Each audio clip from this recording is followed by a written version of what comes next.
The warning: the observation deck of Station Kepler 9 stretched across 3 kilometers of reinforced transparisteel, offering a view of the nebula that had birthed 1,000 civilizations. Ambassador Sarah Reeves stood alone at the viewing port, her reflection ghostly against the swirling colors of ionized gas and newborn stars. She wore a simple charcoal suit, her gray hair pulled back in a practical bun. Nothing about her appearance suggested she was about to change the course of galactic history. Behind her, the grand chamber buzzed with activity. Representatives from 230 species moved through the space like schools of exotic fish, their forms ranging from crystalline entities that floated on magnetic fields to massive quadrupeds whose footsteps shook the deck plating. This was the Galactic Council, the governing body that had maintained order across 50,000 inhabited worlds for 3 millennia. They had gathered for their annual summit, and Earth was on the agenda. Sarah had known this day would come. Humanity had been part of the Council for exactly 49 years, ever since the Meridian Initiative had made first contact over the skies of Geneva. Those early years had been filled with wonder. Humans had gained access to faster-than-light travel, medical technologies that extended lifespans, and energy solutions that ended scarcity. Earth had entered what many called a golden age. But there had always been a price waiting to be collected. A chime sounded through Sarah's neural implant. The summons had arrived. She turned from the nebula and walked toward the central amphitheater, her footsteps silent on the deck. Around her, alien delegates parted unconsciously, creating a path. Some watched with curiosity, others with something approaching pity. The small species always faced this moment eventually. The strong always consumed the weak. That was the natural order of things. The amphitheater resembled an ancient coliseum, with tiered seating rising in concentric circles around a central platform. Sarah descended the steps toward that platform, aware of thousands of eyes tracking her movement. At the top tier sat the Council Directorate, the 5 most powerful civilizations in known space. Their combined military might could reduce entire star systems to rubble. Their economic control touched every trade route and resource depot in the galaxy. Sarah reached the platform and stood at its center. A spotlight activated above her, leaving everything beyond its circle in relative darkness. Psychological manipulation, she noted. Make the subject feel isolated, exposed, vulnerable. Humanity had invented these techniques millennia before any species in this room had discovered fire. Ambassador Reeves. The voice boomed from everywhere and nowhere, processed through translation algorithms that converted it into English. You appear before the Council Directorate to receive our determination regarding Earth's status within the galactic community. Sarah said nothing. She had learned that silence often revealed more than words. A holographic display materialized in the air, showing Earth rotating peacefully in the void. Blue oceans, white clouds, green continents, home to 11 billion humans who had no idea their fate was being decided light years away. Earth has prospered under Council guidance, the voice continued.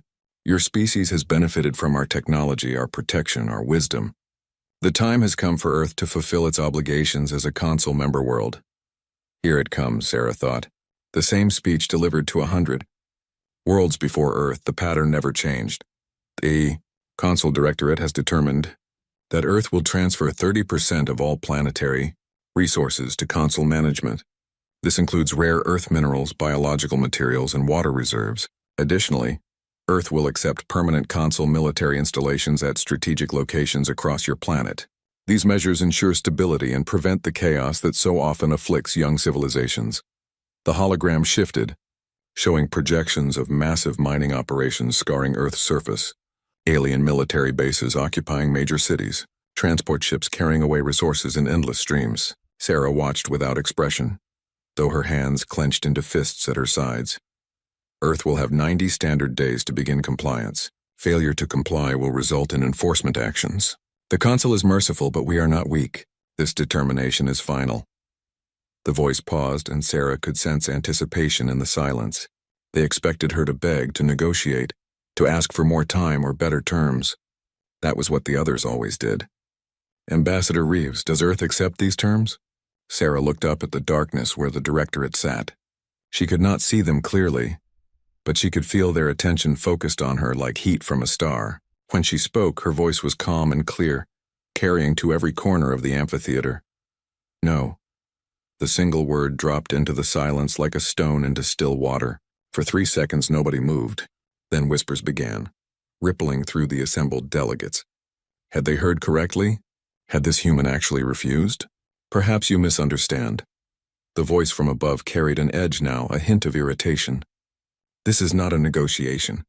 The Consul Directorate does not request, we inform. You will comply. Sarah smiled, and something about that smile made the nearest delegates shift uncomfortably. I understand perfectly. You have made your demands. Earth rejects them. Completely and without reservation. Your planet has no fleet capable of defending itself. Another voice joined the first, higher-pitched and crackling with static. Your weapons are primitive. Your population is soft, unprepared for hardship. You cannot resist the Consul. You can only choose whether your people suffer quickly or slowly. Then I suppose we will suffer, Sarah said. Because Earth will not submit. Not now, not ever. And I am here to deliver a message to this Consul, to the Directorate, and to every species represented in this chamber. She took a data crystal from her pocket, small enough to fit in her palm. She placed it carefully on the platform at her feet, then stepped back. The crystal gleamed under the spotlight, seeming to pulse with inner light. That contains everything you need to know about humanity, our history, our capabilities, our nature. I strongly suggest someone reviews it before you take action against Earth. Sarah's voice hardened, losing all pretense of diplomacy. Because Earth has a message for the Galactic Consul, and it is very simple. Do not fuck with us. The amphitheater erupted. Delegates shouted in 100 languages, their translation devices struggling to keep up with the chaos. Some laughed, harsh barking sounds or high-pitched trills. Others made gestures that Sarah's neural implant identified as expressions of shock or contempt. The idea that a single planet, a species barely half a century into the galactic community, would threaten the entire Consul was absurd. It was like an insect threatening a star. From the darkness above, the first voice spoke again, and this time Sarah heard genuine anger beneath the synthetic modulation. You dare issue threats? You dare speak to the Consul with such disrespect? Your species will learn the price of arrogance. We will teach you the lessons that all rebellious children must learn. Sarah met the darkness with steady eyes. Teach us then. Send your fleets. Bring your armies. Do whatever you believe you must do. But know this, humanity warned you. What happens next is on you, not us. When your ships return as debris, when your soldiers do not come home, when your civilizations learn to fear the name Earth, remember that we gave you a chance to walk away. She turned and began walking toward the exit. Behind her, the shouting intensified.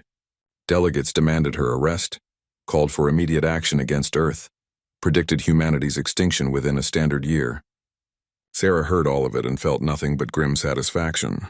The trap had been set decades ago. Now it was simply a matter of waiting for the Consul to step into it. As she reached the amphitheater's exit, a small figure approached from the shadows. Sarah's neural implant identified the species, Thelian, a race of diminutive furred beings known for their scholarly nature and photographic memories. This one wore the robes of a xenohistorian, marked with symbols indicating high academic rank.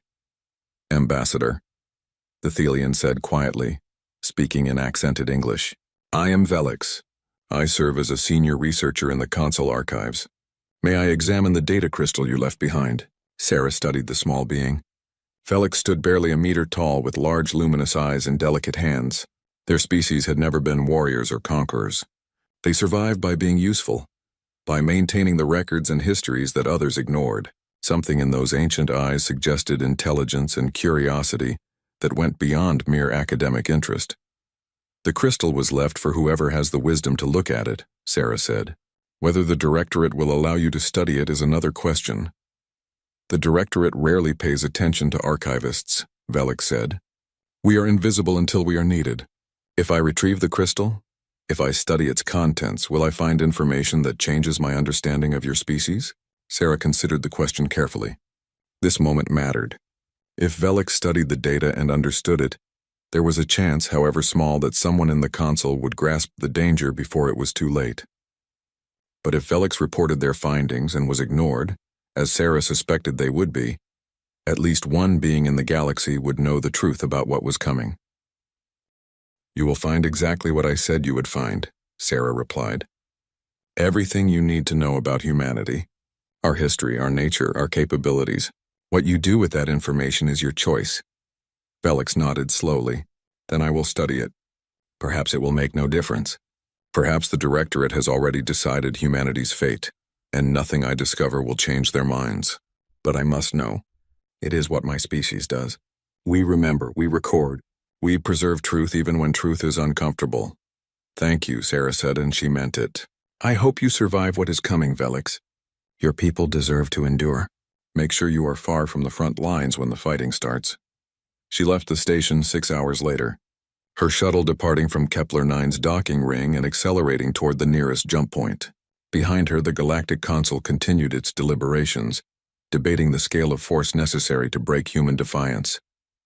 They settled on Enforcement Squadron Theta, a battle group of 1,500 warships drawn from a dozen species, more than enough to pacify a single rebellious world. In the station's archives, Velix placed the human data crystal into a secured reader and began their examination. The first files that appeared were labeled simply, Human Warfare, a Complete History. Velix began reading about a species that had been at war with itself for 50,000 years, that had developed weapons capable of destroying its own planet multiple times over, that had turned violence into science and survival into art. Velix would not sleep for 5 days. When they finally finished reviewing the data, they would try desperately to warn the Directorate about what they were about to unleash. They would be ignored, dismissed as an alarmist, told to return to their archives and stop interfering in military matters. The Council had made its decision. Humanity would be taught its place in the Galactic Order. 3 weeks later, Enforcement Squadron Theta jumped into the solar system. They came expecting an easy victory. They came ready to demonstrate overwhelming force against a primitive, defenseless world. They came because the Galactic Council had never lost a war, never faced a species that could truly threaten them, never encountered an enemy that understood war the way humans understood war. They came, and Earth was waiting.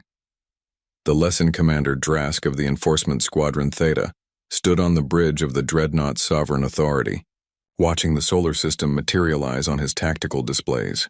The jump had been flawless, bringing 1,500 warships into perfect formation at the edge of human space. Around him, his command crew worked with efficient precision, their mandibles clicking in the rhythmic patterns of Kresh communication. Drask's species had evolved from hive insects on a desert world, and they had brought that collective efficiency to warfare. In 300 years of Council service, Kresh commanders had never failed a compliance mission. The tactical officer's antennae twitched as sensor data flooded in. Commander, initial scans complete. The system matches provided intelligence. 1 habitable world. 3rd orbit from the star. Minimal orbital infrastructure detected. No fleet presence. No significant defensive platforms. Drask examined the readings with satisfaction. Earth hung in the void like a ripe fruit waiting to be plucked, defended by nothing but obsolete satellites and a few scientific stations. Intelligence had suggested humans might attempt some form of resistance, but this was pathetic even by primitive world standards. Had they simply given up?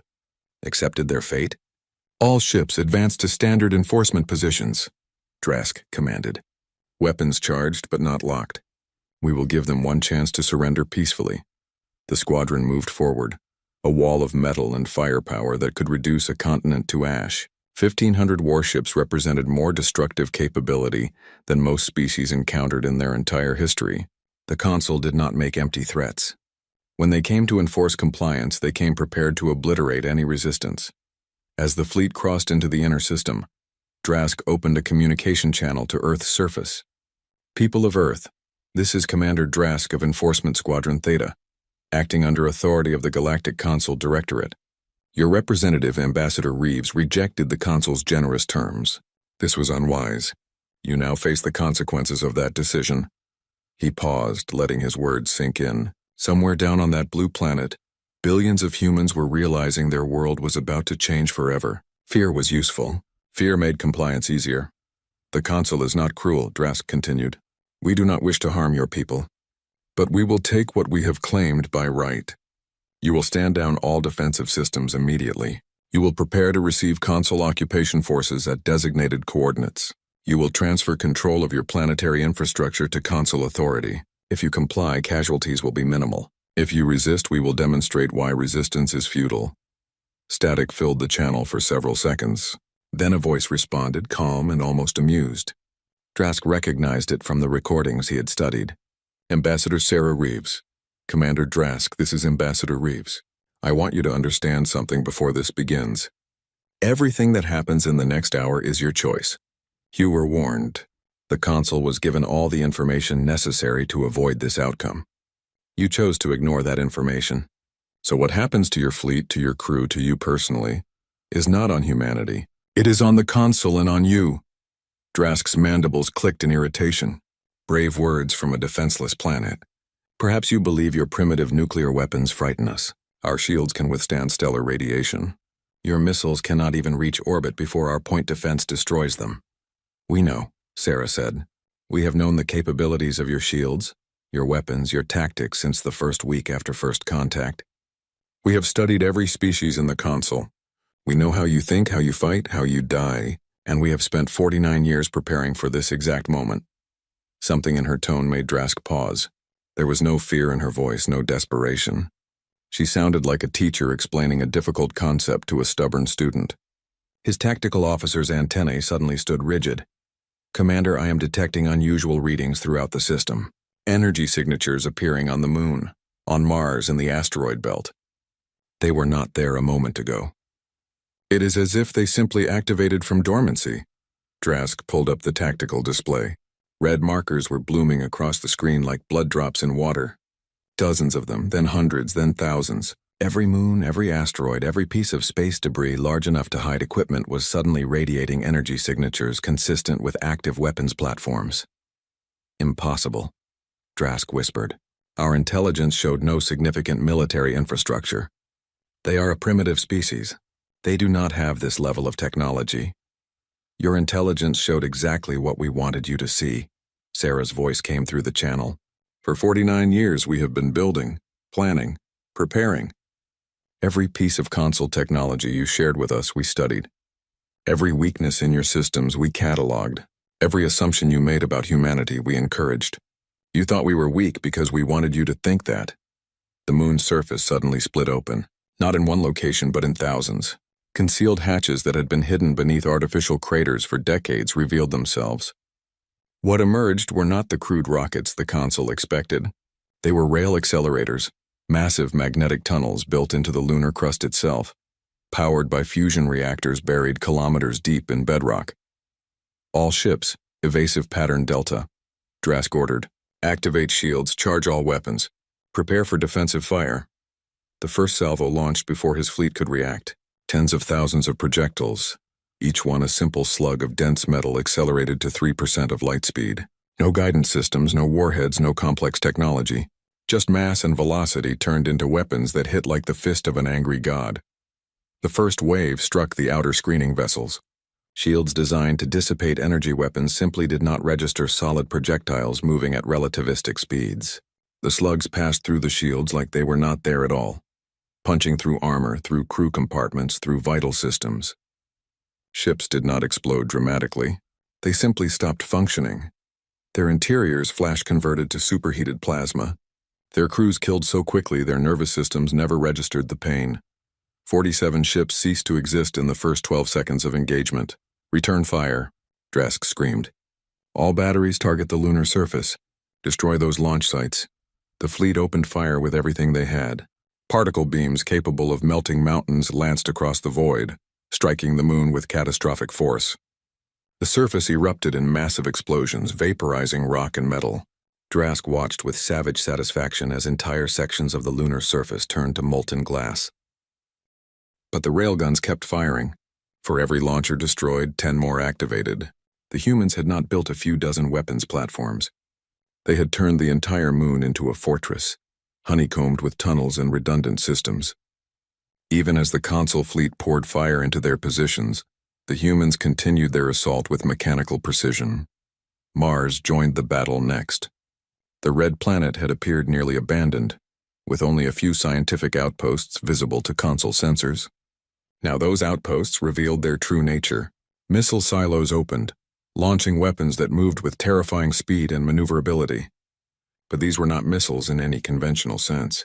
Drask's sensor officer identified them as autonomous hunter-killers, each one guided by quantum-entangled processors that allowed them to coordinate in ways that should have been impossible. The drones swarmed toward the fleet like locusts, millions of them, each no larger than a human fist. Point defense systems began firing, swatting them from space by the thousands. But there were too many, and they were learning. The drones analyzed each defensive pattern, shared that information instantaneously with every other drone, and adapted their approach vectors accordingly. When the first drones reached the console ships, they did not explode. Instead, they attached themselves to the hulls and began burrowing. Each drone carried a shaped plasma charge capable of cutting through armor plating. Individually, they were annoying. In swarms of 10,000, they could dissect a warship like a surgical team. A destroyer lost containment in its reactor core as drones breached the shielding. The ship tore itself apart from the inside, reactor plasma consuming everything in microseconds. A carrier's flight deck decompressed when drones created thousands of tiny holes in the hull, each one precisely placed to maximize damage. Fighters and support craft tumbled into space, their pilots dying in the void. "Damage report," Drask demanded, though he could see the tactical display painting a picture of disaster. His perfect formation was dissolving into chaos. Ships broke from their positions, trying to escape the drone swarms. Others fired wildly at anything that moved, hitting their own vessels as often as the drones. 82 ships destroyed or disabled, his tactical officer reported, voice trembling. Casualty estimates exceed 200,000. "Commander, we must withdraw. This was supposed to be a compliance action, not a major engagement." "We outnumber them 1,500 to nothing," Drask snarled. "They have no fleet. They are fighting with automated systems. We will destroy their platforms and reduce their planet to ruins." "You still do not understand." Sarah's voice cut through the chaos on the command channel. "This is not about numbers, Commander. This is about preparation. You spent 300 years conquering species that had never known real war. We spent 50,000 years perfecting it. The asteroid belt activated. What the console had assumed were simple rocks revealed themselves as hollowed-out vessels, each one containing a ship that had been hidden in plain sight for decades.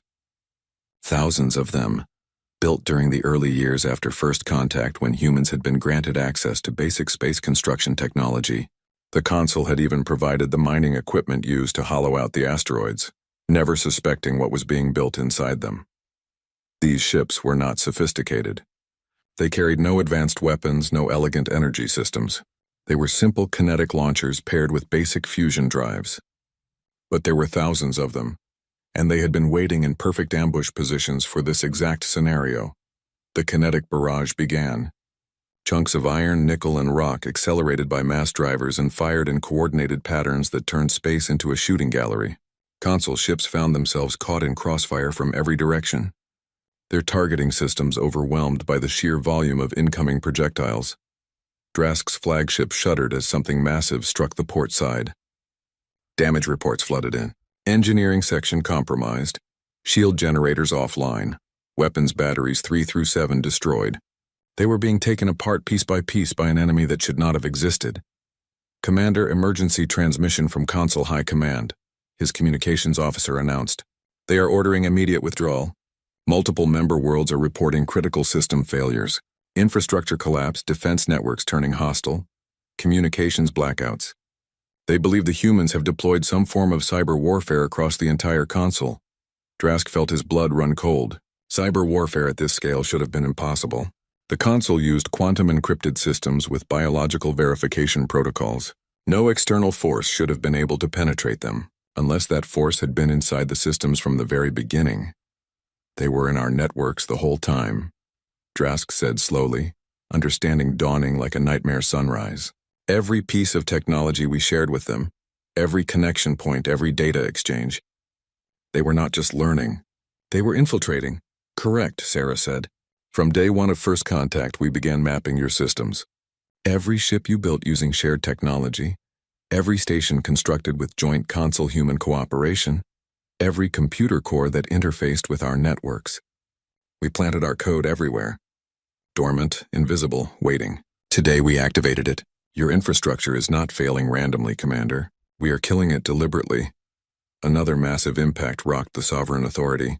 The ship's structural integrity was failing. Around him, Drask could see his fleet dying. 200 ships destroyed now, 300 disabled, the rest scattered and fighting for survival against an enemy that had no ships, no conventional fleet, nothing but automated weapons and strategic brilliance that had been cultivated over millennia of human-on-human warfare. All ships, emergency jump procedures, Drask ordered, his voice hollow. Retreat to Rally Point Gamma. We cannot win this engagement. You were never meant to win, Sarah said. This was never a battle, Commander. It was a demonstration. The Galactic Council believed humanity was weak because we were not aggressive. You mistook patience for cowardice. You mistook preparation for submission. You thought we would fight like you fight, meet strength with strength, fleets against fleets. But we do not fight fair, Commander. We fight to win. The surviving console ships began jumping away, their faster-than-light drives creating brilliant flashes as they tore holes in reality and fled through them. Drask's flagship was one of the last to leave, limping away from the solar system with half its crew dead and its proud armor scarred by 100 impacts. As the Sovereign Authority made the jump back to console space, Drask took one final look at Earth. It still rotated peacefully in the void, blue and green and beautiful, unchanged by the battle that had raged around it. The planet had not even needed to defend itself directly.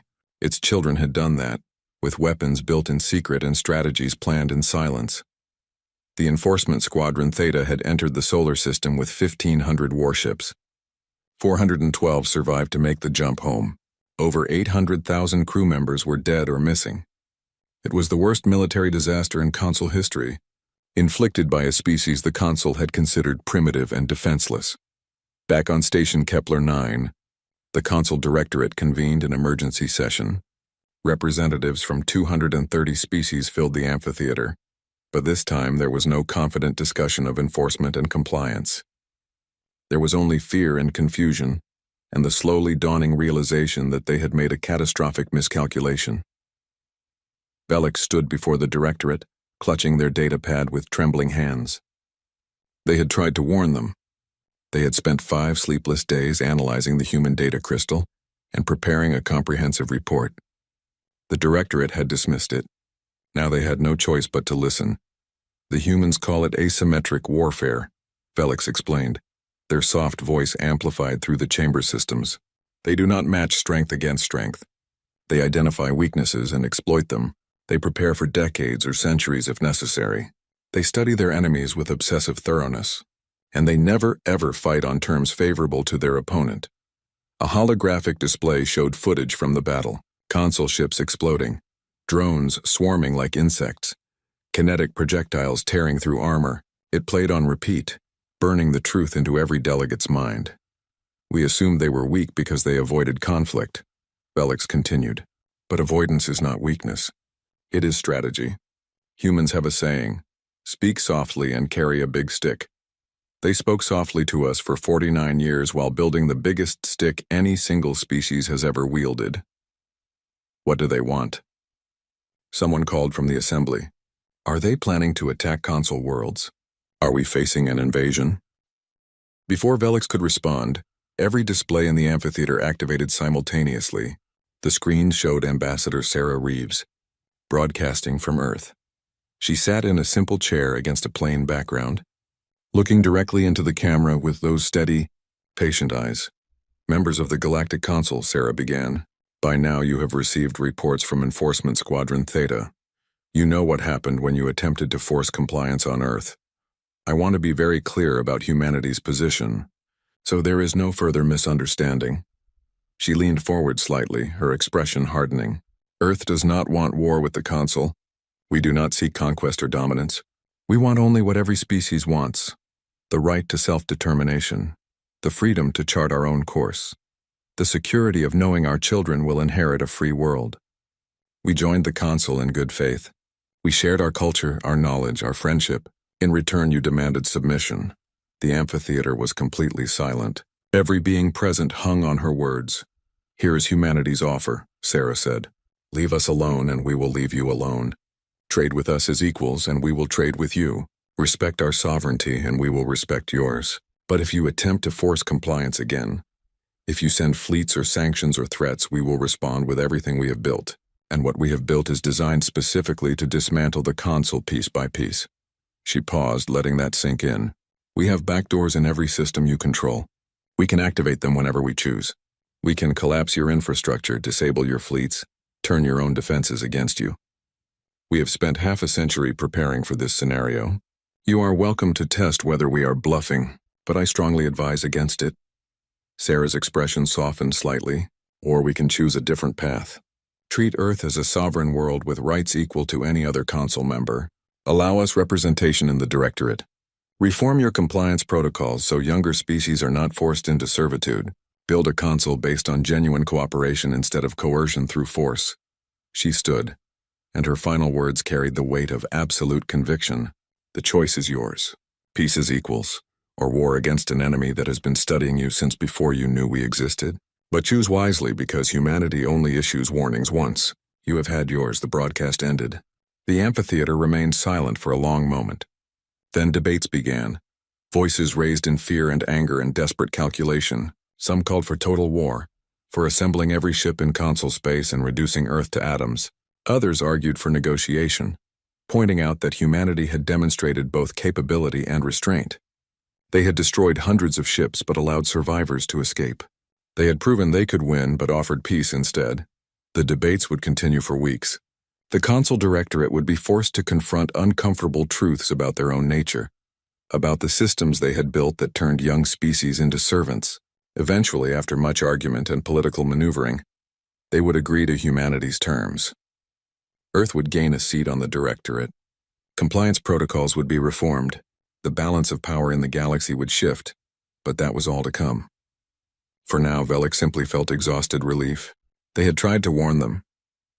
The Council had learned its lesson the hard way.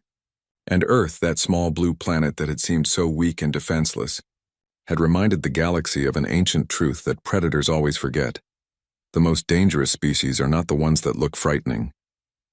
They are the ones that look harmless until you threaten them. In the void of space between stars, automated human probes continued their quiet work, mapping Council territory, placing quantum communication nodes, preparing contingencies for futures that might never come. Humanity hoped for peace, but hope was not a strategy. Preparation was, and humans had spent 50,000 years learning that lesson in blood. Earth rotated peacefully in the solar system, its people celebrating survival and vindication. Above them, hidden among the stars, the defenses remained active, ready, waiting, patient, because humanity had issued its warning, and the galaxy had finally learned to listen.